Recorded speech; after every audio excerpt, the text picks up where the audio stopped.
Olá pessoas, eu vou tentar compartilhar com vocês aqui mais uma parte da obra A Grande Síntese de Pietro Baldi. No caso aqui o capítulo 29, o universo como organismo, movimento e princípio.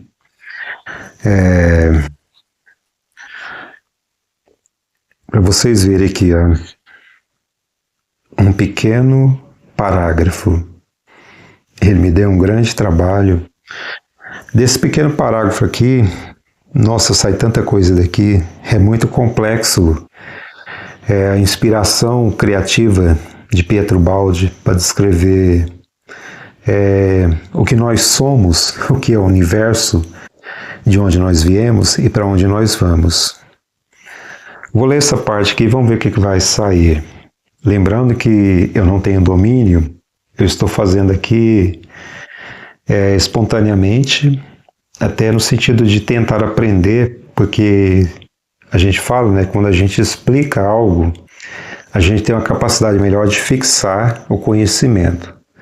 Então eu compartilho com vocês e eu aprendo também. Essa parte aqui é interessante, olha aqui. Eu vou ler aqui. As fases matéria, energia e espírito formam um universo. Por que Pietro Baldi fala que as fases matéria, energia e espírito formam um universo? Porque no começo da obra ele vai explicar que existe a manifestação de alfa, beta, gama. Esse aí foi o início do processo. E agora, com o que a ciência chama de Big Bang, nós estamos vivendo o processo de gama, alfa, beta. Quando a gente fala gama, a gente fala no sentido de matéria mesmo. Matéria. Quando se fala em beta, está falando em energia.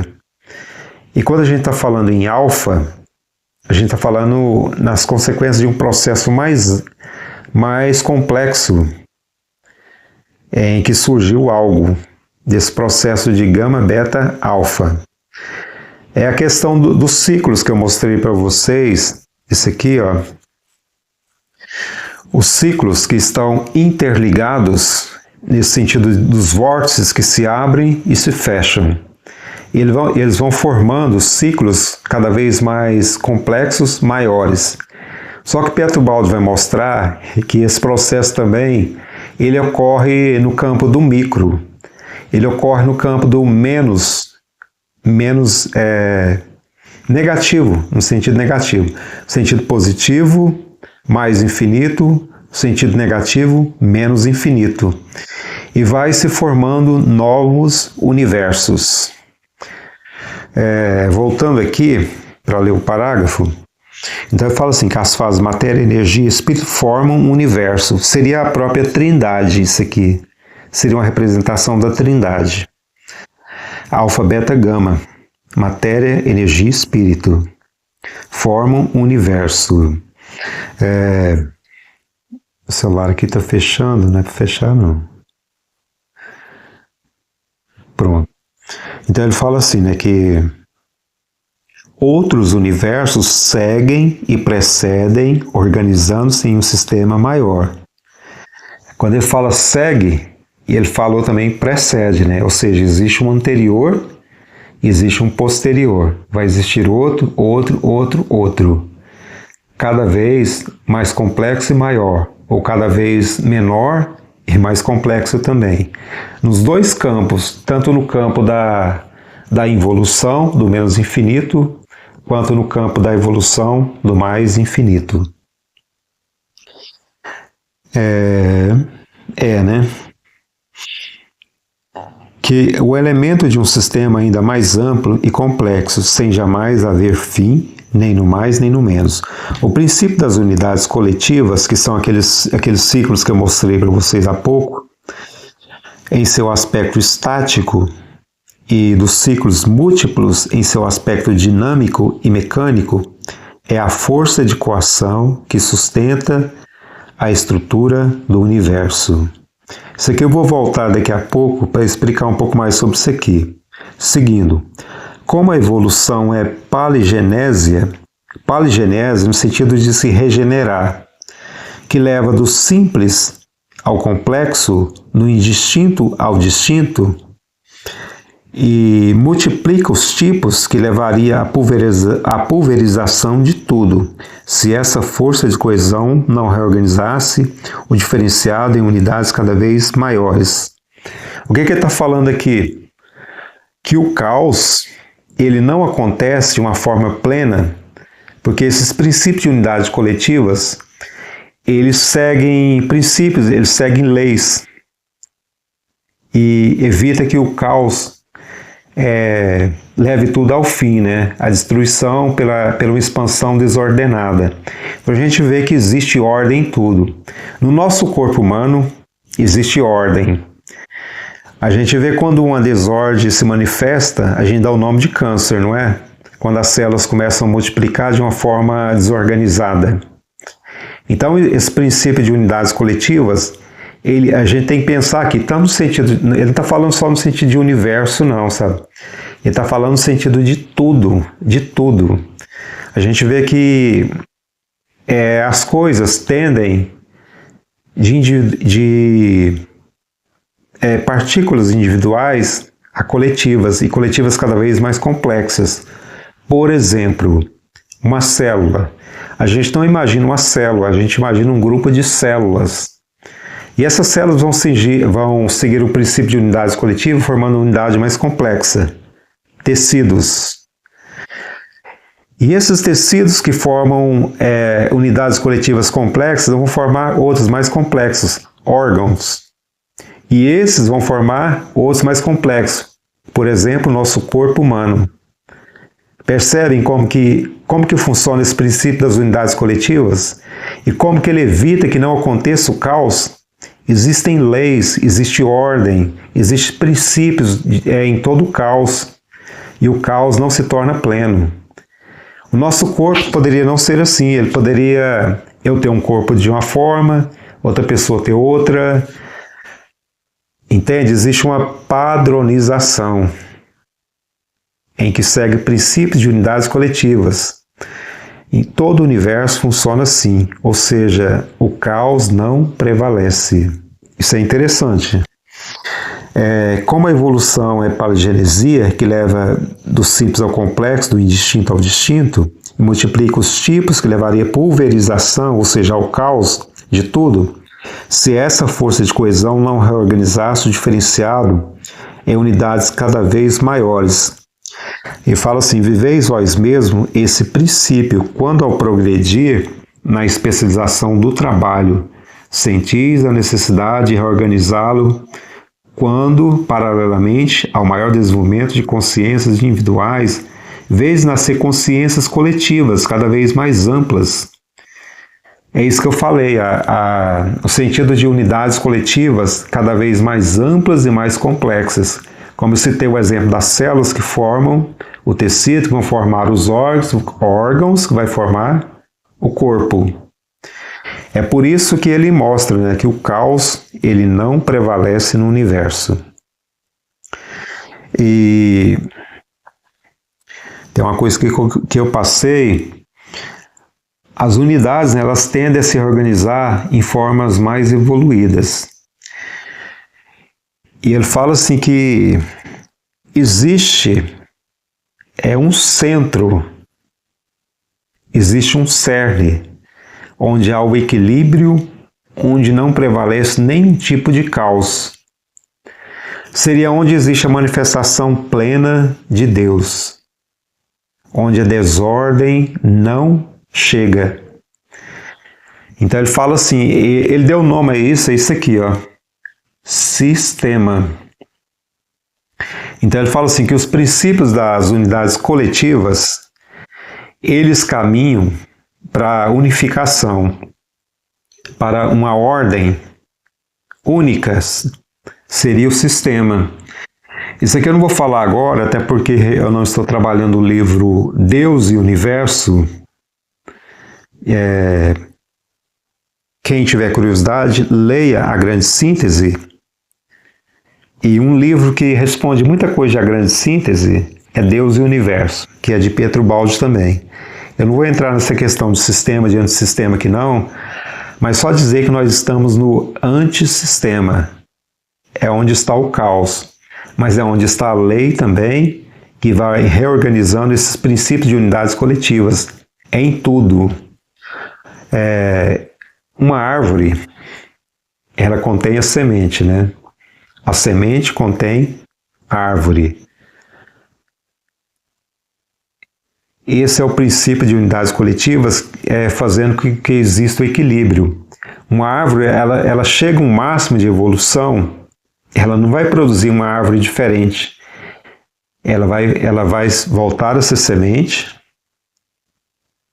e essa semente vai formar outra árvore que tem aquele padrão. Percebe agora, quando eu falo de padrão, eu estou falando de uma coisa que não segue princípios de caos. Eu sei que é meio complicado falar, mas acho que vocês estão entendendo o que eu quero dizer aqui. Então esse princípio, ele dá ordem, ele ordena o universo para que o universo não se perca no caos. Aí eu fiz uma separação aqui de alguns pontos que eu falei que eu ia voltar aqui. A questão dos aspectos dos princípios das unidades coletivas. Aspecto estático. Quando ele fala na questão do aspecto estático, ele está falando assim, que existe hierarquia de unidades. Uma unidade, ela interliga com uma unidade maior, que interliga com a maior. Ou então, se você ver o processo inverso, uma menor interliga com outra menor, com outra menor, com outra menor. Os dois caminhos caminham para o infinito, sempre para o infinito. Por isso que a gente fala multi-universos. Então, o universo é organizado em uma hierarquia de unidades. A unidade maior, ela tem um poder de hierarquia em relação à menor. E a outra que é maior a ela, existe um poder de hierarquia maior em relação a essa que é a anterior, né? Onde cada uma é composta de unidades menores e, ao mesmo tempo, é parte de unidades maiores. Ou seja, o átomo, ele fala assim, quando o átomo respira, todo o universo respira. É no sentido dessa conexão. Tudo está conectado no universo. Não importa o tamanho, não importa o que seja. Tudo está conectado no universo, dentro desses princípios de unidades coletivas. E existe esse fator de hierarquia, né? Quando você está num campo maior de vibração, ou quando você está numa esfera maior, o seu campo de hierarquia é maior. Você tem mais poder, uma forma que eu estou dizendo aqui, em relação a um campo que é menor. Até no sentido de evolução, de aprendizagem, tanto nos princípios da natureza, quanto no princípio mental, da consciência. Interdependência. Todas as unidades estão interligadas, é o que eu falei. E dependem uma das outras para existir e evoluir. Ou seja, uma unidade isolada, ela não vai evoluir. Aí a gente vai entender por que existe o sentido da coletividade formando sociedades mais complexas. As células se agrupando, formando órgãos. Órgãos que são mais complexos vão formar o corpo, que é uma estrutura altamente complexa. E seria um conjunto de princípios de unidades coletivas. A interdependência, todas as unidades são interligadas, dependem uma das outras para existir e evoluir. Se não for assim, não vai existir, nem vai evoluir. Unidade fundamental. Unidade fundamental é isso aqui, ó, sistema. Existe uma unidade fundamental subjacente, ou seja, ela não é clara, ela está intrínseca a toda a diversidade do universo. Se você quiser entender, Deus é a plena manifestação de Deus. Ele se manifesta no próprio caos. É por isso que o caos ele não é vencedor no mundo da matéria. A lei de Deus ela se faz tanto nesse princípio de agrupar células, quanto de formar rochas. Em tudo existe um princípio de coletividade, sempre no sentido de evoluir e criar sistemas cada vez mais complexos. Aspecto dinâmico, evolução constante. As unidades coletivas estão em constante processo de evolução e transformação. É o que a gente viu, né? Ciclos, a evolução ocorre em ciclos, onde as unidades se dissolvem e se recombinam em novas formas. Por isso que ele falou de paligenese, né? Seria uma regeneração mais complexa, de transformação. Tendência à unificação. A evolução tende a levar à unificação crescente das unidades. Então, tudo tende a se agrupar, no sentido de evolução, a se agrupar. E o caminho final é esse aqui, ó, o sistema. Isso aqui está mais em Deus e o universo, eu não vou entrar aqui, não tenho também conhecimento para explanar, nem é momento. Então, o princípio de tudo é o sistema. O caos, ele surgiu num processo de inversão do sistema, chamado de antissistema. Leia-se universo material. Em resumo, o que a gente entendeu aqui, que existe a lei, né? A lei de Deus, ela se faz tanto no sentido da imanência na natureza. Por exemplo, a gravidade, existem as leis da gravidade, existe o magnetismo, existe a eletricidade, existe uma série de princípios, até princípios transcendentais, que não estão escritos no papel, mas é onde atua o princípio da lei, no sentido de expansão, contração, evolução. Expansão, contração, evolução novamente. A semente está contida no fruto, o fruto na semente.